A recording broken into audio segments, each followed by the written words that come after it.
Bueno, seguimos en la hora de Maquiavelo versión internet.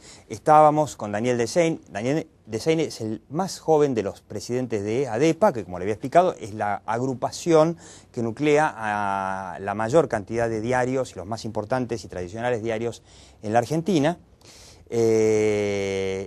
Un hombre joven, me olvidé de dar un poco más de currículum, que viene de la familia de los dueños de la Gaceta de Tucumán, uno de los diarios del interior más prestigiosos, más tradicionales de la Argentina. Él es periodista, ¿no? Escribí fundamentalmente sobre temas culturales. Temas culturales. Sí. Y bueno, llegó un día en donde lo eligieron presidente de ADEPA, que es una entidad que siempre fue dirigida por hombres grandes, incluso muchas veces hombres viejos, por qué no decirlo, ¿no? Y en el medio de esta guerra, ¿no? Si usted repasa el programa, acá al lado, en donde nosotros charlábamos con los encuestadores Carlos Fara y Julio Pisetti, se mostraba que la gente, de alguna manera, está empezando a dudar de los medios. Quizá en la Argentina un poco menos que en otros países, pero esto lo sostenía sobre todo Carlos Fara, que en la guerra del gobierno contra Clarín, que la gente ya está cada vez más, los tantos cada vez más equilibrados. O sea que la propaganda del gobierno contra el maléfico monopólico Grupo Clarín, bueno, que tiene alguna razón de ser. Y yo me pregunto, ¿no ameritará que los medios de comunicación, que lo que hacen todo el tiempo es informar y comunicar, si se quiere, empiecen a pensar en una campaña de comunicación para que la gente empiece a volver a valorar la importancia de la libertad de prensa? Sí, en parte hay que analizar de dónde proviene el desprestigio de los medios, ¿no? Porque Pisetti hablaba del caso de Ecuador, y eso normalmente está relacionado a gobiernos que son muy hostiles con la prensa. No es el caso de toda la región. Pensemos en las recientes declaraciones de Mujica, por ejemplo, en la que dice que la mejor ley de prensa es la que no se dicta, o el caso de Dilma, por ejemplo. No, son dos dirigentes con pasados muy similares, con poco respeto de la democracia en su momento, pero que han madurado y que ahora son muy conscientes de la importancia que tiene la libertad de prensa. Así que la libertad de prensa y la valoración de la comunidad respecto a la prensa tiene mucho que ver con los gobiernos que tienen esas comunidades. Ahora, es cierto, la conciencia de que la libertad de prensa es una libertad estratégica, que es la garantía de todas las libertades, no está demasiado presente, como tampoco los principios republicanos, ¿no? En este momento en la Argentina se están cuestionando no solo la libertad de prensa, sino el equilibrio de poderes, también por la ofensiva que tiene el gobierno contra el Poder Judicial. O sea, en definitiva, a la prensa, a los medios se les dice el cuarto poder, pero si no tenemos en claro que hay tres que son los, digamos, los institucionales, el otro es, digamos, un poder que se fue agregando en los últimos siglos. A ver, si no tenemos en claro que la justicia tiene que ser totalmente independiente del Poder Ejecutivo, Legislativo, si no tenemos en claro que el Parlamento tiene una función sumamente importante, que es el verdadero centro de una democracia, ¿qué vamos a darle bolilla a la libertad de prensa, ¿no? Así es. Y el problema es que cuando ese equilibrio entre poderes no funciona, el control recíproco entre ellos, la prensa muchas veces queda instalada en un papel, en un lugar que no le corresponde. Un lugar político. Fiscal, en un lugar político. Entonces, lo fundamental es que funcionen esos principios republicanos para que la prensa pueda cumplir con su rol, que es nada más que reflejar la realidad. Ahora sí, hay que buscar la manera que la ciudadanía tome conciencia del valor. Y hay que tener en cuenta, cuando se cuestionan a los distintos medios, hay que tener en cuenta que todos esos medios han cometido aciertos y errores, ¿no? Han sido forjadas por periodistas con vicios y virtudes, pero todos ellos son imprescindibles para sostener un sistema también plagado de defectos, pero que es el menos malo de todos los que conocemos para regir la convivencia humana, que es la democracia. Entonces, evidentemente siempre va a haber errores en todos estos piezas fundamentales para el sistema democrático y republicano, pero debemos preservarlos para que el sistema funcione en definitiva, ¿no? Y eso se produce a través de la participación ciudadana y de la conciencia. ¿Crees que en este mundo en donde los gobiernos, bueno, yo había comentado, ¿no?, que usted puede repasarlo acá, el programa del domingo pasado, el libro que presentó Alejandra Gallo, que escribió junto con Alejandra Gallo de Clarín, con Martín Di Natale de La Nación, un libro auspiciado por la Fundación Adenauer, sobre cómo comunican los gobiernos latinoamericanos. Y llegaba a una conclusión interesante, que para mí fue sorprendente. Yo pensaba que había como una línea básica de comunicación, llamémosle bolivariana, que se repetía, por supuesto, en Venezuela, en Ecuador, en Argentina, en Bolivia, en Nicaragua, y otra línea, digamos, más occidental, si se quiere. No sé, se me ocurría meter ahí a Chile, Brasil, Uruguay, Colombia, Perú, México. Y me sorprendieron, lo confieso que lo tengo ahí en la mesita de luz, lo tengo que leer todavía, que decían, mira, no es tan así. La tesis era, hay unos cuantos gobiernos más, no todos, pero unos cuantos gobiernos más de América Latina que tienen matices, por supuesto, en donde tienden hacia lo mismo. Para mi sorpresa, bueno, enseguida metieron al gobierno de Colombia. Yo pregunté, pero bueno, me van a decir que Brasil, bueno, no es tan así. En Brasil pasan cosas parecidas, por ejemplo, me decían que el gobierno tiene importante pauta oficial.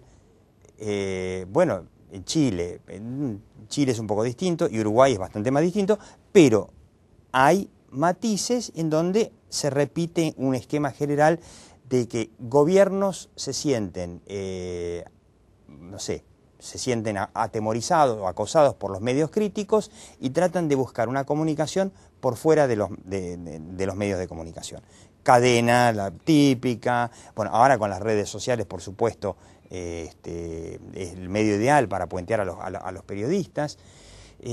¿Cómo ves esta tendencia?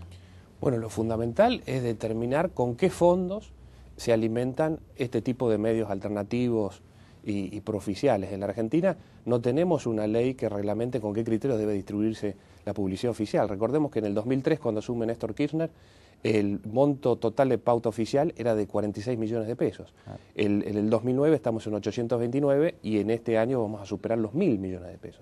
Y eso se reparte sin ningún tipo de criterio que contemple el volumen de las audiencias, la tirada de los diarios, etcétera. Pensemos que el grupo mediático que más pauta ha recibido ha sido el grupo Spolky en los últimos 6 meses, con 35 millones. Clarín está debajo, Página 12, por ejemplo, tiene 18 y La Nación 3 millones, ¿no? Con diferencia de tirada. Sí, creo que La Nación llegó la otra vez el domingo a 300.000 ejemplares y yo no sé cuánto tira Página 12, pero debe ser mucho menos de la 10ª parte. Así es.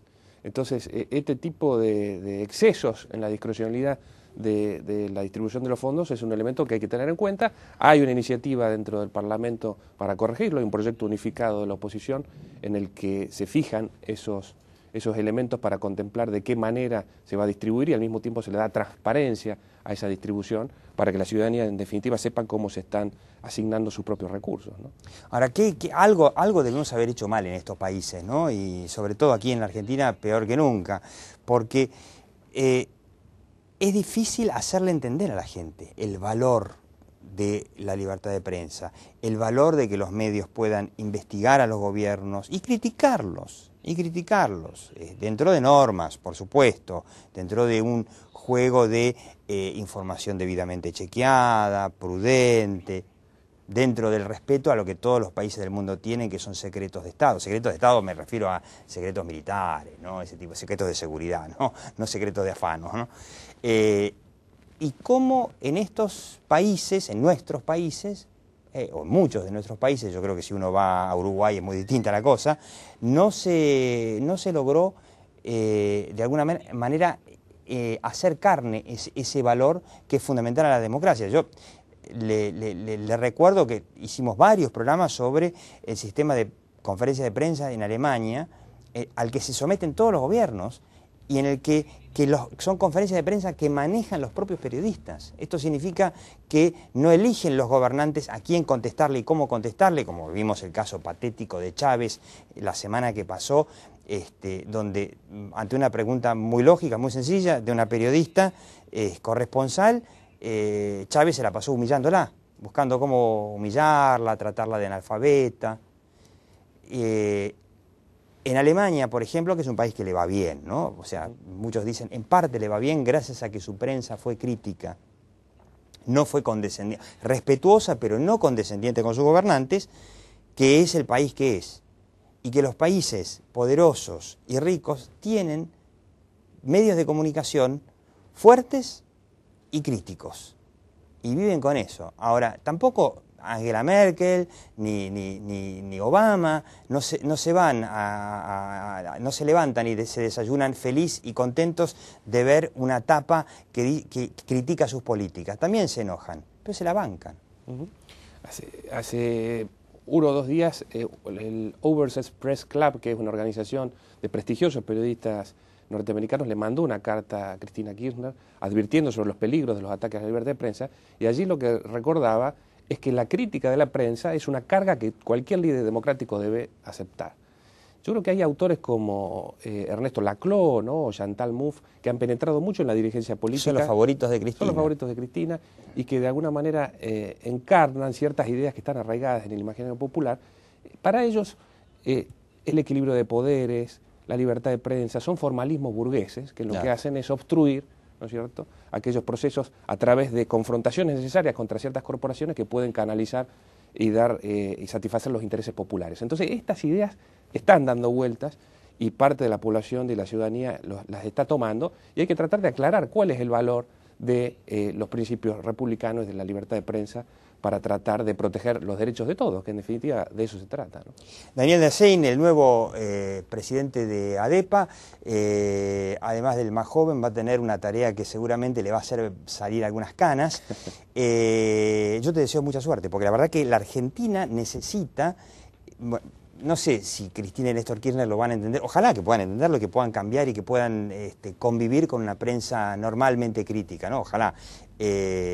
Tengo mis dudas de que a esta altura puedan hacerlo, pero lo que sí es importante es que la gran mayoría de nuestra gente, la opinión pública, entienda que los países prósperos y ricos tienen prensa libre y crítica. Crítica también tiene prensa a favor, ¿no? Ojo, en Estados Unidos hay un montón de diarios que hablan bien de Obama. Hay canales de televisión que hablan bien, canales de televisión que hablan mal. Esto es la regla de juego en todos los países democráticos. Ahora, tratemos de que la Argentina vaya para ese lado, porque todo lo demás fracasó. O sea, los países fascistas que, bueno, acallaron totalmente a la prensa, como la Alemania nazi, la Italia fascista, la España de Franco, fueron un fracaso, se murieron. El mundo socialista, el mundo comunista, fue un fracaso, se murió. Entonces, si está claro para qué lado, cuál es el sistema que funciona. Y el sistema que funciona con medios libres y críticos. Por algo, entonces, podríamos decir que es un poco la clave de las sociedades exitosas. Así que, por el bien de la Argentina, te deseo mucho éxito y usted siga viendo la obra de Maquiavelo.